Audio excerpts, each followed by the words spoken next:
Alrighty, let's welcome rational operations part 2. My objective for you on this one is you will remember and utilize decimal rules to perform rational operations using decimals. I use decimals a lot there. Anyways, the idea is that you're going to be able to add, subtract, multiply, and divide with decimals. Alright? I'm doing this again mainly to challenge y'all to try to do this without a calculator as much as possible. And at the same time, to kind of remind you some of these basic rules, because I think this is our biggest weak point for helping us do better on the SAT. So we're going to try this, all right, and kind of go from there. Okay, so let's start off with adding and subtracting. The rules for adding and subtracting are essentially the same here. The biggest thing that y'all need to make sure of is make sure the decimals line up. And what I mean by that is, like I always try to work these like one on top of the other and have the decimals line up. For example, we'll let this play a bit so we can kind of see the for example. Well, why not? Okay. So for example, I line them up, I put them one over the other, and notice here, I'm going to stop right there before I go any further. Notice here, actually we'll take that off too.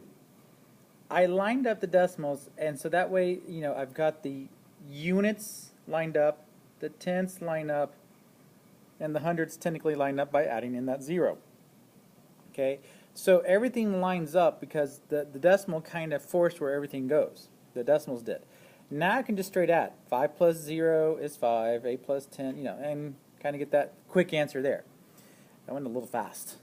Too fast. Anyways, you can kind of see that's very easy to do, and it should hopefully eliminate any mistakes. I mean, you can add this straight across and get that 11.05 also, but sometimes y'all make a little mistakes there, and I'm just trying to help y'all avoid those little mistakes, okay? So always make sure your decimals line up.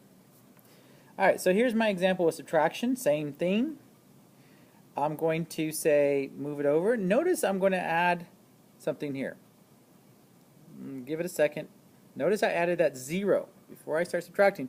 Mainly I added that 0 because I was missing a spot here. So I created a 0 by adding it at the end, and that's still the same thing.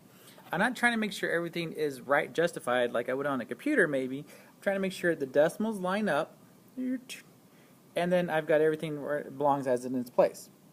Alright, so then I start subtracting, and you can see the subtraction. Y'all should know how to do this part, okay? If you do have any questions on that, feel free to ask. But there you go. Those are your answers from adding, subtracting. And that's all we needed to do.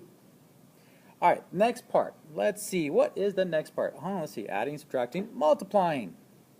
So let's look at multiplying. Okay, with multiplying, here's your big key rule. The total behind the decimals in the problem is the total behind the decimal in the answer.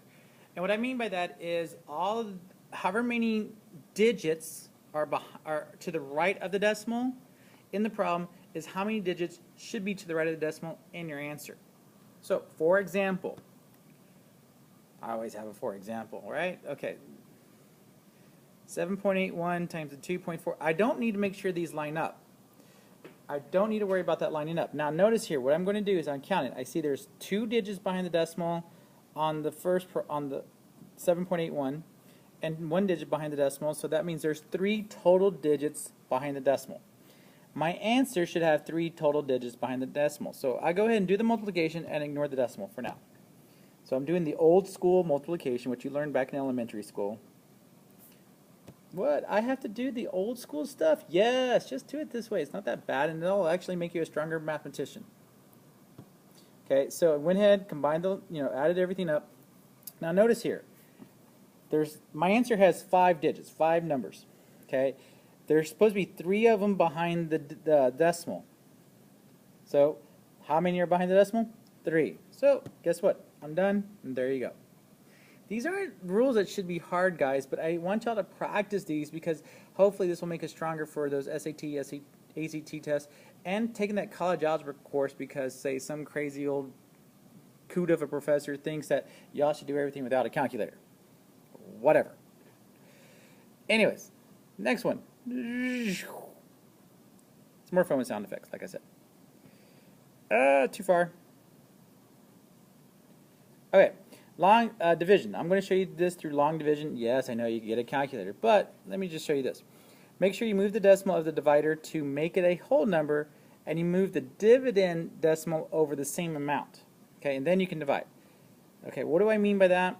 Here. 16.15 divided by 2.5. Okay, so we've got this written like this, right? Then from there, I'm going to move that decimal over one spot to make that 25, because I need that to be a whole number. If I'm going to do that for the divider, I do it also for the dividend. That's where my decimal is, and that's where I'm going to start. Now, 25 does not go into 1. 25 does not go into 16. 25 does go into 161 6 times. 6 times 25 is 150. Subtract. You get 115. That would go into that 4 times, and you can see how this is working out. This thing is moving too fast for me. I can't talk that fast. So your final answer should be 6.46 or 6 and 46 hundredths if you want to say it all mathematically correct. But yeah, that's what we do. Anyways, that is the short and simple version of reminding you how to do decimals and how to work with decimals in rational operations. Thank you very much for your time. I'm really doing these to try to help you your best. So again, hopefully you are finding these insightful. If not, let me know, or if they're not helping you, be sure to ask questions. But let me know if there's a way I can improve these. I would really like to hear your input. Thank you very much.